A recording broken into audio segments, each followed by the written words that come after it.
Good afternoon. My name is Clyde Boatwright, and I'm the president of the Maryland State Fraternal Order Police.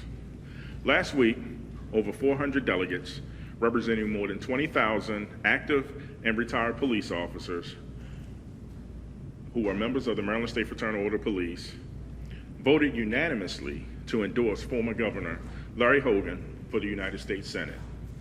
Governor Hogan has consistently been a strong voice supporting law enforcement officers in Maryland and across the country.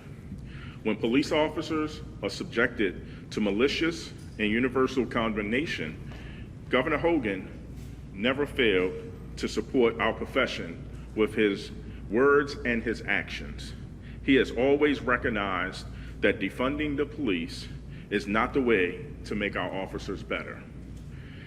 He has pressed for resources, training, and benefits that we need in order to provide service and beyond to our citizens who demand our representation in their communities each day. Instead of working against law enforcement, he has always partnered with law enforcement to keep our communities safe. The members of the Fraternal Order Police look forward to having Larry Hogan as an ally in the United States Senate to ensure that our law enforcement officers, active and retired, have the support we need to serve and protect our great state of Maryland and across America. Thank you, Governor Hogan. Thank you very much, Clyde. Thank you, guys. Well, thank you very much, Clyde. I want to thank you for the kind words, and I want to thank all of the leaders of the FOP here standing behind me. I can tell you that nothing makes me prouder than to have the unanimous endorsement of the Maryland Fraternal Order of Police and the 20,000 men and women that they represent. Yeah, as governor, I made it a key point every single day to thank every officer that I came across, and I continue to do so every day because I want them to know, I want all of you to know, how much your service and your dedication means to me. And I know that being a police officer isn't just a job, it's a calling, and it takes a special kind of person, like the folks behind me, that wake up every day, put on a uniform, and they go out to face whatever comes. And when others run away from the danger and the adversity, our Maryland law enforcement officers are the brave few who run toward it. And that's not something that they do out of an obligation, it's something they do because of who they are. And it's a deeper commitment and a greater cause, and for that, you have my eternal gratitude and respect. And sometimes politicians don't always give them that respect and gratitude that they deserve. They don't always feel that way. There are some who will barely offer token words of support, but who constantly question the character of those who keep us safe, and they'll use policing as political fodder. But as President Boatwright just said, 4 years ago when there was the calls for defunding the police, I was the first elected leader in the country to stand out strongly against it, and I said it was wrong and it was dangerous, and yet some jurisdictions decided to cave to that nonsense and actually cut their police budgets. But I did exactly the opposite. I had already record-funded law enforcement every single year, but in response to this, I launched the first Refund the Police initiative in America, investing $500 million more and a 50% increase in state aid to local police so they could improve salaries, to pay for retention and recruitment bonuses, and for expanded training and better equipment. And I left office having record-funded law enforcement every single year for 8 years in a row, more than any previous governor. We also pushed for tougher sentences for violent offenders and those who commit felonies with a gun, and we fought for truth in sentencing and judicial transparency, and we fought against the pro-criminal policies that are now allowing juvenile offenders to wreak havoc on our communities. These policies have turned our justice system upside down, putting leniency over accountability and putting innocent lives at risk in our communities. These juvenile laws are dangerous, and they absolutely must be repealed. The choice in this election for the United States Senate could not possibly be any clearer. Under my opponent, crime is out of control in Prince George's County, with murders up 100%, carjackings up 500%, And my opponent not only applauded the calls to defund the police, she actually put them into action by cutting funding for police in Prince George's County.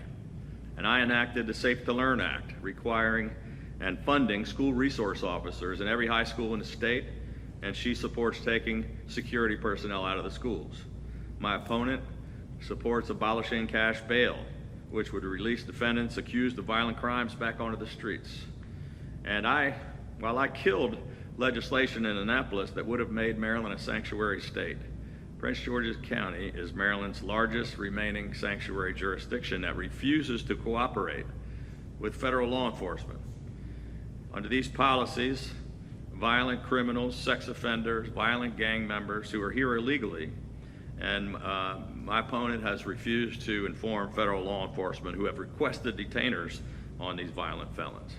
And Governor Moore was right when even he said recently that County Executive Alsobrooks' policy is violating federal law. As the governor said, this isn't about immigration or immigrants. This is about people who break the law. And I'm just completely fed up with politicians who put partisan politics ahead of public safety, while our communities suffer and our officers are left without the support that they need and that they deserve. For me, backing the blue has never been about politics. It's about doing what's right. Right after the primary election during National Police Week, I visited with the men and women of the Prince George's County Police, FOP Lodge 89. And a few days later, I released my first major policy proposal of my campaign, a crime plan that starts with enacting both our Refund the Police initiative and our Safe to Learn Act at the federal level. My plan also calls for more federal prosecutors to help break up organized crime and to make sure that violent criminals aren't just arrested, but are also held accountable and taken off our streets. And I will work to secure the border to help dismantle the drug cartels. Now, these are issues that I'm not just talking about today. These are issues that I've been focused on, and that's the kind of senator that I'll be. And I will have a zero tolerance policy for partisan political BS, and I'll focus every single day on getting things done in Washington. With me, Maryland law enforcement, the men and women standing behind me, they'll have a true friend in the United States Senate. They'll have an open door and a seat at the table. And I'll be a tireless advocate who will be speaking out and standing up for law enforcement and for all Marylanders who care about public safety. All my opponent seems to want to talk about and all she cares about is red versus blue. Well, I can tell you I'm more concerned about getting us back to the red, white, and blue. This isn't just a fight between Republicans and Democrats. This is more important than that. This is literally a fight for America's future. And I think that is a fight worth fighting, and I thank the 20,000 men and women of the Maryland Fraternal Order of Police for joining me in that fight. Thank you very much. And with that, we'd be happy to take a couple of questions from our friends in the media, if you have any. Hi, I'm Rachel Sawicki from WBAL. Do you have any reaction on the new DJS policies that were just passed? I'm sorry, I want to hear too. I got a little sound coming. Do you have any reaction on the new DJS policies that were just passed regarding juveniles? Well, I think the state law regarding juvenile needs to be repealed, and I know that they're trying to make some adjustments. They did make some changes in the last legislative session, but doesn't go far enough. And I share the concerns of all the state's attorneys and all of the law enforcement officers across the state that say that we've got to do more. The fact that we cannot arrest violent juveniles for violent crimes is something that has to be addressed. Do you support the steps that they have just made? I think it's any step in to try to make changes. It's good. I mean, I agree with the state's attorney here in Baltimore City, who says it's a small step in the right direction, but far more has to be done. I think that's it. We'll just come back and talk to you guys if you have anything else. So these guys don't have to stand behind me with the spotlights in their eyes the whole time. So I'll come in and answer any questions you guys have. But guys, thank you so much. This really means a lot to me. With your help, we're going to make a huge difference in the United States Senate, and we're going to keep fighting for all of you and the people of Maryland. So thank you.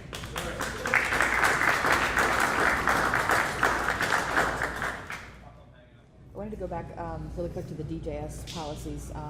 State House Republicans also sent a letter to Governor Wes Moore calling for the removal of the director of DJS with everything going on. Do you agree with that? Do you support that? Well, I'll tell you what, I don't know the director personally, but I understand the concerns of the Republicans in the legislature. Some of the policies that he espouses are exactly opposite of what we need. Seems like he disagrees with the governor on some things, but the policies that DGS has been currently enacting are complete failures. And if he can't get things changed, then maybe Westmore ought to consider putting somebody else in there that can get the job done. Okay. Anybody else have a question? All right. I have one other question for you. Sorry. Do you have any reaction on the vice presidential debate last night? Any moments that stood out to you? You know, I was just pleased that it seemed as if it was a real debate of the issues, number one, more so than we've seen in some previous debates, that they both actually got up there and talked about lots of issues and their positions. And I also thought I liked the fact that it was pretty civil. You know, they have strong disagreements on the issues, but they were gentlemanly. It's kind of the kind of politics that I've been talking about. We stop yelling at each other and calling each other names. And so I would give them 2 thumbs up for talking about policy and for keeping it civil. Yeah, certainly different from what we've seen. Were there any standout moments to you? Anything that was said on either side that you strongly agree or disagree with? I mean, I just, like everybody else, is just trying to listen to what they have to say, but I can't think of any moments that really stood out. Gotcha. Yeah, thank you, guys. All right, thank